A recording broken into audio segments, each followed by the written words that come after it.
Selamat malam semuanya. Pada kali ini kita akan menerapkan pengenalan latar belakang dari jurnal penelitian berjudul Proses Simulasi of Ethylene Glycol Assisted Extractive Distillation for High Purity Bioethanol. Penulisan ini ditulis oleh Vinay Kumar dan F. Ramesh Kumar dari University College of Technology, Usmania University, India.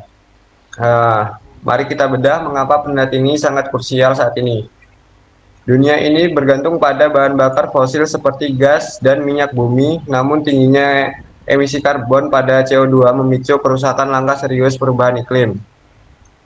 Namun tantangan besar dalam produksi bioetanol berkualitas industri atau siap bakar adalah proses pemurniannya. Bioetanol yang dihasilkan dari fermentasi gula atau biomasa selulosa masih mengandung banyak air.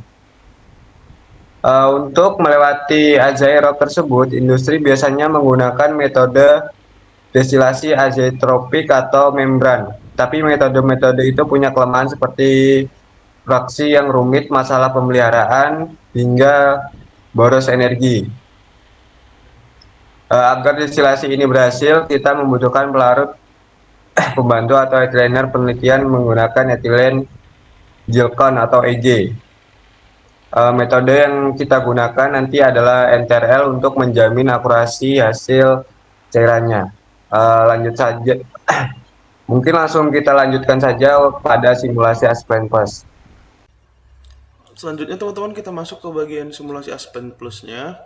Pertama-tama kita perlu memasukkan komponen-komponennya. Ada 3 komponen di sini, mulai dari etanol, water, dan ethyl glycolnya.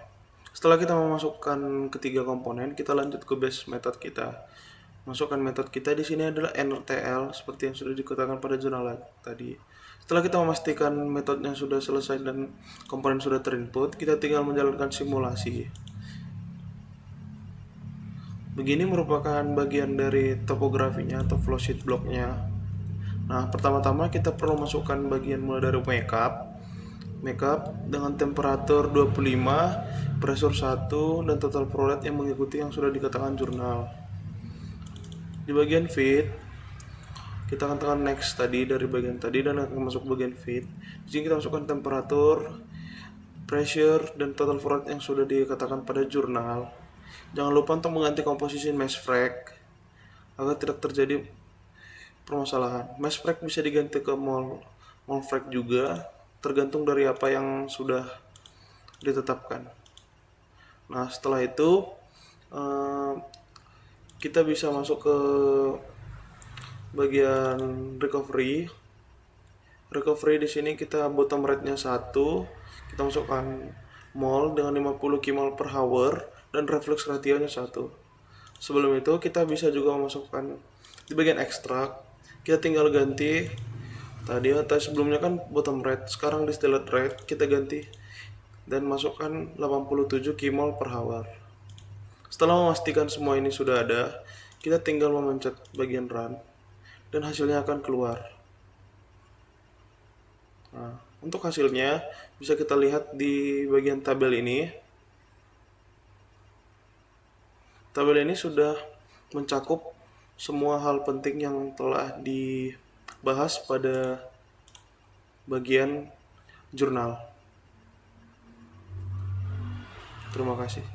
Berdasarkan seluruh tahapan simulasi yang telah dilakukan menggunakan Aspen Plus, ada beberapa poin yang penting yang dapat kita simpulkan. Yang pertama, proses pemurnian bioetanol tingkat tinggi melalui metode efektif telah sukses dilakukan dengan akurasi model termodinamika NTRL.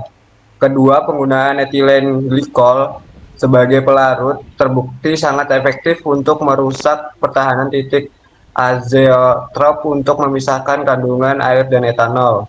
Yang ketiga, melalui analisis sensitif, kita berhasil menemukan arsitektur pabrik yang paling optimal dan efisiensi tinggi, yaitu menggunakan 25 tahapan dengan posisi umpan binder 22, umpan pelarut 3, serta mempertahankan flux ratio di angka 1.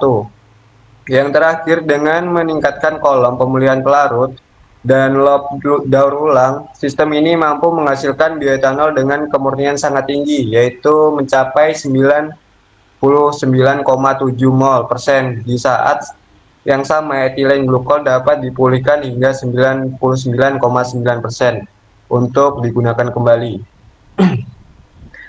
Penelitian dalam jurnal ini membuktikan bahwa rekayasa berbasis simulasi komputer tidak hanya dapat membantu mencapai target kemudahan produk yang tinggi untuk kebutuhan industri energi terbarukan, tapi juga mampu memberikan solusi operasi yang hemat biaya, efisiensi energi, dan berkelanjutan bagi lingkungan. Mungkin sekian dari hasil simulasi dari jurnal ini. Kami akhiri. Wassalamualaikum warahmatullahi wabarakatuh. Selamat malam semuanya. Semoga membantu.